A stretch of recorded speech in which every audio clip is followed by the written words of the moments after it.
It's mainly about what you do for the community and what you're doing for the agricultural industry. I think just having good teachers, you definitely need to have passion to learn butchering. This is the Australian Butchers Guild podcast, brought to you by Meat and Livestock Australia, the podcast for passionate butchers. G'day butchers, welcome to another episode of the Australian Butchers Guild podcast. I'm your host, Doug Piper. Today I'm catching up with a young butcher from Ballarat in Victoria, Laura Ross. Last year, Laura won her state's AMIC Apprentice Butcher competition and then went on to be one of the country's top 5 apprentice butchers to compete at the Australian Meat Industry Council's Apprentice of the Year competition in Adelaide. Laura also entered the Butchers Wars at Meat Stock in Toowoomba, where she placed 7th out of 17, which is quite an achievement knowing some of the competition that she was up against. But that's not all this young go-getter has been up to, so sit tight and listen in. Welcome, Laura. Hi, how you going, Doug? Keeping busy. It's been a while since I've seen you. First time I met you was actually earlier this year in Adelaide, wasn't it? Yeah, it was really good. AMIC Apprentice Butcher competition. It was good to meet apprentices from all over Australia and talk to them and meet some other great people in the meat industry. Yeah, those sort of things really bring you out of your shell a little bit, like competing against other apprentices and doing it in front of people as well. I think that's probably the most daunting thing, having people, watching exactly what you're doing, scrutinising everything you do. It does get a little bit daunting, yeah, but mostly good. Get past the nerves. Yeah, that's a big issue, I suppose. Yeah, I always remember the first time I did something in front of people, and it was your mind's going at a million miles an hour. But being a tradesperson, your hands knew what you're doing, but your mouth didn't know what you were saying half the time. So it was a bit of a mix and match. Yeah, that happens. So whereabouts are you from, Laura? I'm from Ballarat in Victoria. It's very commonly known for having 4 seasons in one day. Yeah, right. It's a nice place to live. I don't see myself ever leaving here. And working at Sinclair Meats? Yep. How long have you been there for? Been there for just over 3 years now. And you finished your apprenticeship now, or have you still got another year to go? No, I finished it back in May. So how did you become interested in butchery? What made you want to be a butcher? I was working on a dairy farm, and one of the owners there and one of their sons were butchers, and they did farm kills on their place. I didn't get to see too much of it, but what I did see I was fascinated by, and I went into my apprenticeship wanting to be able to do farm kills, and that's what I've started doing now. So you're doing farm kills yourself. That's fantastic, isn't it? Yeah. I checked out your Instagram page, and the quality of that work that you do there, I don't see dressed animals coming out of the back of meat trucks or in abattoirs or processing facilities that look anywhere near as clean and as tidy as what you're doing. You're doing a fantastic job there. Oh, thank you. Yeah, it's taken a bit of time to sort of perfect my routine of doing it, I guess, or the technique of doing it, and definitely come a long way from where I started. Practice makes perfect. Yeah, that's it. Was there a course or anything you had to do to get to this stage, or what sort of requirements did you need? There's no course, I guess. I was just lucky that there are a few other farm butchers around the area that were willing to teach me. It's just more the equipment that you need is the hard part. Is that your own trailer that you use? Someone else built it, but it's sort of set up so I don't have to do too much lifting. There's got a few winches on the top of it, and the door goes all the way to the roof, that sort of thing. Yeah, I was looking at that with the pulley system that's on there. It's a great idea. And I thought, how are you going to be sort of managing some of these carcasses? Because they're going to vary, obviously, from lambs to beef and obviously pork as well, I suppose. It's a little bit sort of difficult to manhandle a beast without the help of winches, that's for sure. Yeah. The cool room, though, it's not quite tall enough to hang a beef carcass off. We have done it with smaller ones, so we are working on getting a hydraulic crane put on the back of the ute, just so we have a more systematic thing going and we don't have to rely on other people's tractors and things like that. You're just doing the local area farmers? When I first started, I was sort of doing a bit of travelling, but now, yeah, mostly local, which is good. And you're getting plenty of work? Oh, heaps. I can't keep up at the moment. I'm booked up for a few months now. Really? So what was the hardest part about learning about how to process animals. You've obviously got to have a lot of knowledge around the beef carcass and where all the cutting lines are and everything. But what do you think has been the hardest thing there? I think if you have good teachers, people who are actually interested in showing you the right things, then I think anyone could do it. But you have to want to do it as well. If you want to be good at something, I think you will be. Back in the shop, what's a typical day look like for you? Because you're doing these home kills on your weekends? Yes, yep. And you're spending all week in the shop? 7 days butchering. It's not too bad, but my typical day in the shop, since qualifying, I do the late shifts, pretty much like the butcher in charge from 3 till 6. Yeah, and like Sinclair's, it's a pretty big operation. We do a lot of processing for wholesale and heaps of customer orders and restaurant orders, as well as a whole retail side as well. So I'm usually more on the retail part.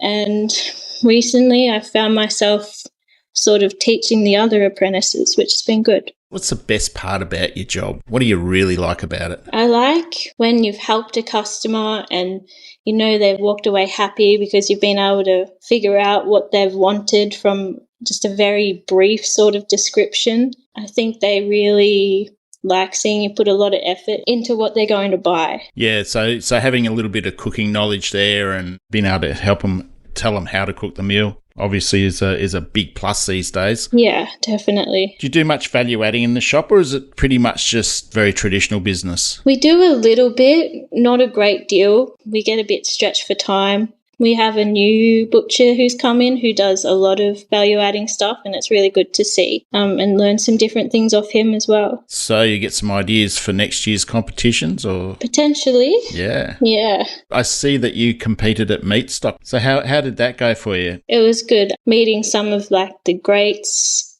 who have done the competition a heap of times, and some of the butchers that were in the Australian butcher team competing against them was really good.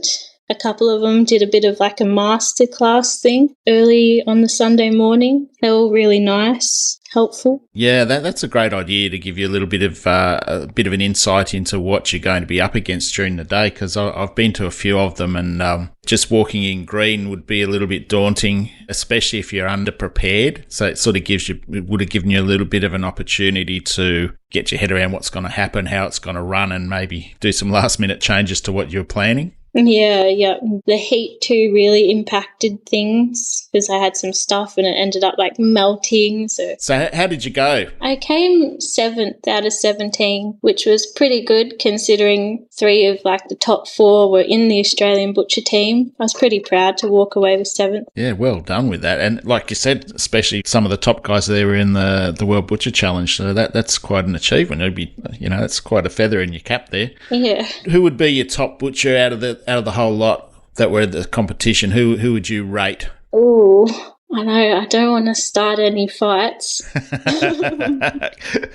Throw a cat amongst the pigeons. Come on. Probably Brett Laws. He's given me a lot of advice, not just for meat stock, but going into the Apprentice competition as well. He's a good fella, isn't he? He's a great butcher. He's very talented. He's such a humble sort of fella who just loves doing what he does. Yeah, he sure is. So what's the plans for you? What are you planning on doing in the future, like in competition-wise? Are you looking at going furthering on in meat stock, or maybe putting your hand up to go into the World Butcher Challenge down the track? Or I haven't really thought about it too much. At the moment, I'm sort of just trying to focus on my business and how I can expand it. I was going to put my name down for the World Butcher Challenge for 2025, but I decided that I have enough going on at the minute. Yeah, I'd say you do have a fair bit on your plate at the moment. Yeah, to be pretty prepared for them, and I just didn't think that I'd be able to commit myself to it. Yeah, you've got to put your income first. But there's a lot of training involved to get in. Once you get into the team, even in the lead up to the team selections, you've got to train. You've got to you've got to have your plan of attack. What way you're going to go with it? What you're going to do? Using your strengths with value add and utilizing the whole carcass, and that's one of the big things. Yeah, definitely.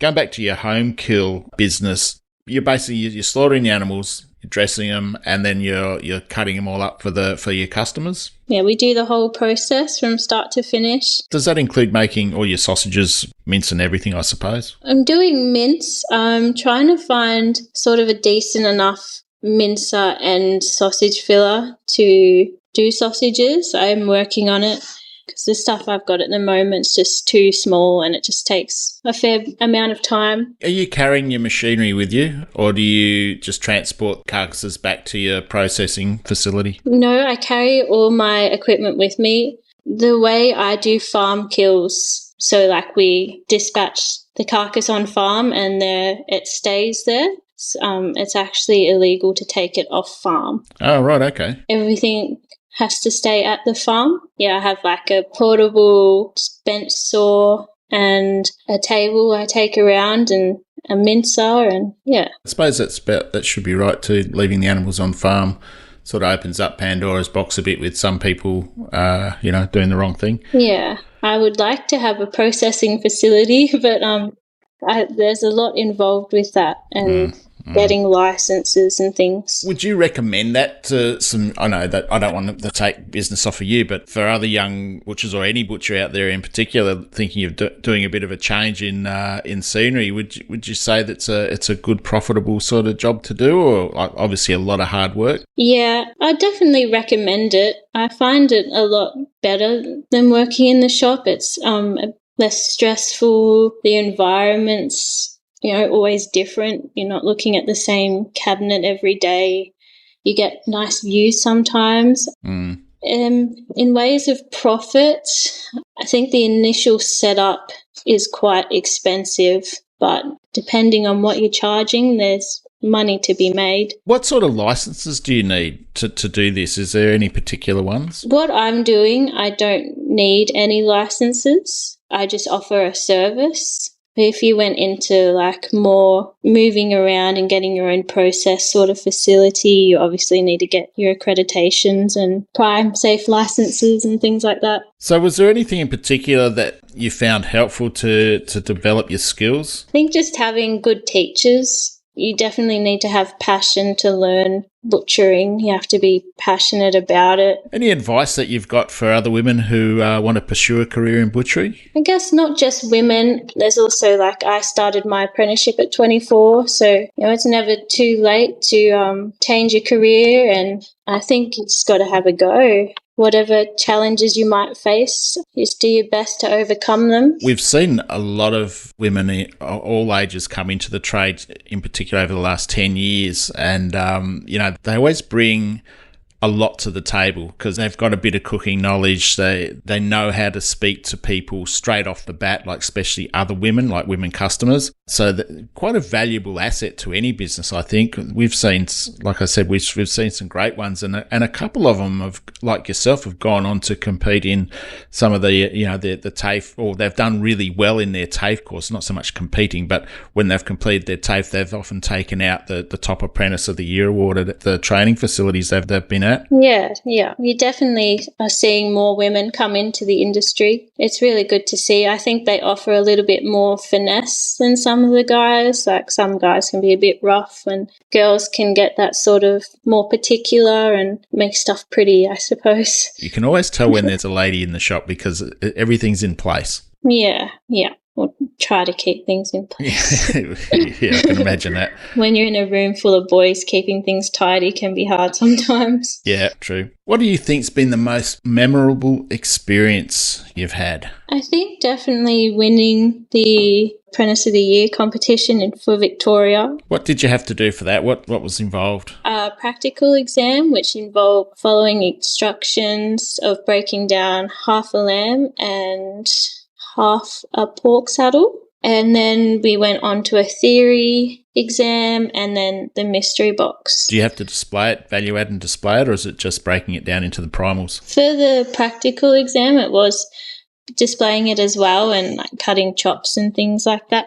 And we had to roll like a lamb shoulder, and the mystery box was more about value add. What products did you make? I did like a traditional easy carved lamb leg, some picanhas, kebabs, cordon bleu, I made a few different things because we had a beef rump and they're quite versatile. I rate them as probably one of the better cuts off the animal for versatility because it suits everything, every cook method that there is. Yeah, definitely. I also see on your socials that you did extremely well at the Ballarat Grammar Agribusiness Awards. Yeah, so I came runner-up in that one, and it was about like what you do for the community and what you're doing for the agricultural industry. That's a pretty big thing in some of these rural areas because it gives you potential to be recognised, and you can go on to other different parts of the industry, especially in agribusiness. It's such a diverse industry. Oh, yeah, there's so many things that come under the umbrella of agriculture. For a farm butcher to be recognised in that's pretty special. Definitely. Laura, who's been your greatest influence? I can't narrow it down to just one because I've learnt so much from so many people. As well as like the retail side, there's been the farm butchers as well, and they've all been so good to me. I have to do a shout out to Lauren, Ned and Tony from Sinclair's, as well as Don Robertson and Ben Tyndall for doing the farm side of things. Well, that's good you're getting that sort of support from everybody, hey? Yeah, it's good. It's good to hear that your employers are getting behind a lot of people too, because we see that a lot. When you want to further your career and you want to enter in these competitions, there's so many butchers out there that are so proud of their apprentices and what they're achieved, and it's a feather in their cap because they're promoting the industry as well. Definitely. I think Ned, who's the manager at Sinclair's, like he's quite young himself. He's only like 22, I think. Wow. He's doing a really good job, and he's been backing me my entire apprenticeship. And when I told him I wanted to do farm butchering, he's actually the one who got me into it. Oh, that's great. That's fantastic support. Yeah. Alrighty, so let's get on to the final part of this interview. We've got the fast 4 questions. So are you strapped in and ready? Yes. Question number 1. If you had to host a meat-themed dinner party, what cuts of meat would you serve and how would you prepare them? I think I like smoking stuff, so I think it would be like a American barbecue sort of themed, and I'd definitely do like your traditional like beef ribs, brisket, pulled pork, that sort of thing. Yum. What's your go-to comfort food that features meat as the star ingredient? There's definitely lots out there, but I don't think you can go past a really good spaghetti bolognese. You make a good one? Yes, I have a very special recipe. What's your most favourite meat cut? Favourite meat cuts? I'm going to be pretty basic and say just like a nice Scotch steak. Seems to be the most popular one around, actually. I think our last guest did the same thing, a nice ribeye. Oh, really?